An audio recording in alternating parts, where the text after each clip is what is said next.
Pregătirea pentru o cursă perfectă. O cursă bine pregătită înseamnă mai puțin stres și mai multă siguranță. Cum te asiguri că ești gata de drum?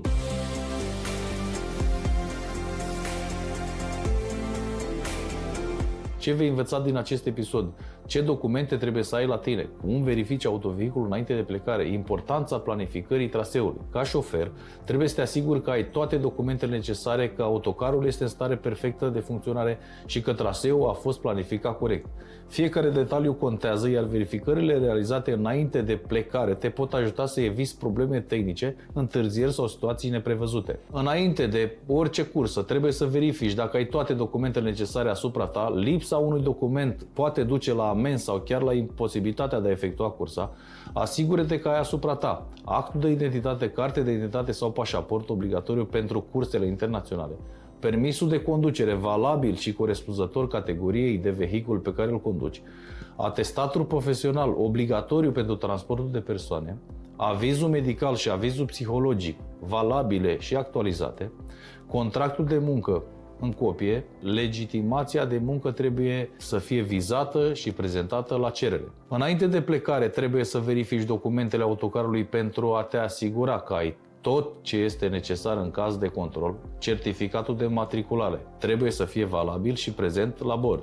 Polița de asigurare și copia conformă. Foaia de parcurs este un document esențial pentru evidența traseului și activității tale, trebuie completată corect. Cardurile de carburant, dacă sunt necesare pentru alimentare, trebuie să fie funcționale și utilizate doar în stațiile partenere. O verificare rapidă, dar atentă, te poate ajuta să previi defecțiuni pe traseu. Iată ce trebuie să verifici. Anvelopele și roțile, presiunea trebuie să fie corectă conform specificațiilor autocarului. Nu trebuie să existe fisuri, tăieturi sau uzură excesivă. Roțile trebuie să fie bine fixate și fără pierderi de aer. Frânele. Testează pedala de frână și frâna de mână. Asigură-te că frânele răspund rapid și nu produc zgomote anormale.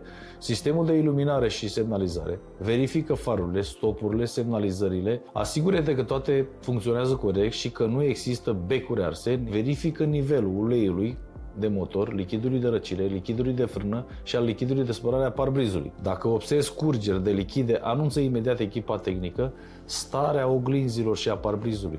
Oglinzile trebuie să fie curate și reglate corect pentru vizibilitate maximă. Parbrizul nu trebuie să aibă crăpături care să afecteze vizibilitatea. Echipamentele obligatorii, trusa de prim ajutor trebuie să fie completă și în termen de valabilitate. Stingătorul de incendiu trebuie să fie încărcat și la îndemâna. Triunghiurile reflectorizante necesare în caz de oprire de urgență. Un șofer bun nu pleacă niciodată la drum fără să știe exact traseul. O planificare corectă te ajută să eviți întârzierile și să conduci mai relaxat. Studiază traseul înainte de plecare.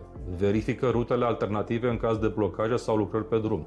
Informează-te despre restricțiile pentru autocar. Respectă timpii de conducere și de odihnă. Timpii de conducere sunt reglementați prin lege și trebuie respectați cu strictețe. Planifică opririle pentru pauze, astfel încât să nu depășești limitele legale de condus. Comunicarea cu dispeceratul înainte de plecare. Confirmă traseul cu dispeceratul și informează-te despre eventualele modificări de ultim moment. Dacă apar probleme pe traseu, anunță imediat dispeceratul pentru soluții rapide. Și ultimele verificări înainte de plecare, trebuie să închizi bine ușile, să verifici sistemul de blocare, pornește motorul și asigură-te că nu apar martori de avertizare în bord, asigură-te că toți pasagerii sunt în siguranță și pregătiți pentru plecare. Oferă pasagerilor informații clare despre durata călătoriei și opririle planificate. Respectarea tuturor acestor pași te ajută să pleci la drum în cele mai bune condiții, evitând problemele tehnice și întârzierile. Bine, ai verificat totul și ești gata de drum. Dar cum conduci corect și în siguranță? Aflăm în episodul următor.